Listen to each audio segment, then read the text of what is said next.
করেন এবং আমাদের প্রিয় নেতা আমাদের দেশব্যাপী শোকাহত, পুরো বাংলাদেশ আজকে শোকাহত যে আমাদের বাংলাদেশের অভিভাবক বিএনপির চেয়ারপারসন সাবেক 3 প্রধানমন্ত্রী, যিনি তার জীবনকে গণতন্ত্রের জন্য এদেশের মানুষের জন্য দেশের কল্যাণে যে উৎসর্গ করেছেন, সেই প্রিয় নেত্রী 30 তারিখে গত মাসের নভেম্বরের 30 তারিখে ইন্তেকাল করেছেন এবং সারা দেশের মানুষ সেই শোকে মুহ্যমান।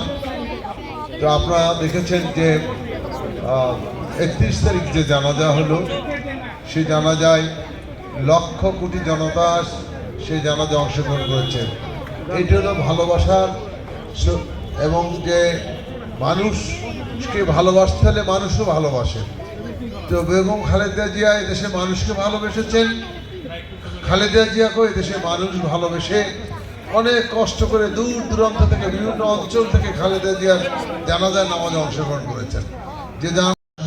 যে কথাটা উনি বললেন যে আসলে জানাজার সময় যে জনস্রোত ছিল, সেখানে কিন্তু শুধুমাত্র বিএনপির সমর্থক বা এটা কোনো ইস্যু ছিল না। কিন্তু আমি টিভিতে অনেক টক শো দেখেছি, সেখানে যারা অন্য অন্য রাজনৈতিক মতাদর্শে বিশ্বাসী সবাই কিন্তু ওখানে ছিলেন। একটা কথা যে বাংলাদেশের বিভিন্ন রাজনৈতিক মতাদর্শের লোক মানুষের মুখ দিয়ে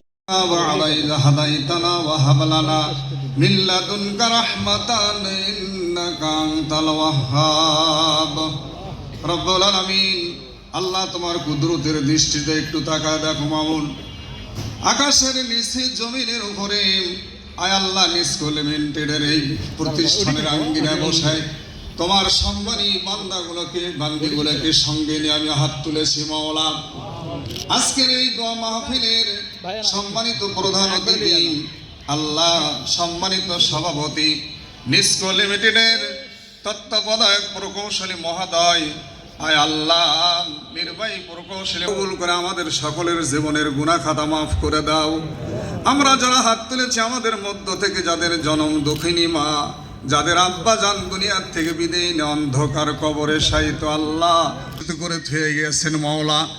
আল্লাহ তেনাকে শহীদ করা হয়েছে মাওলা।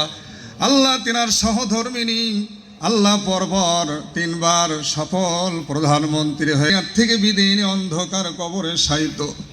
তিনি এতিমদেরকে মহব্বত করতে ভালোবাসতেন।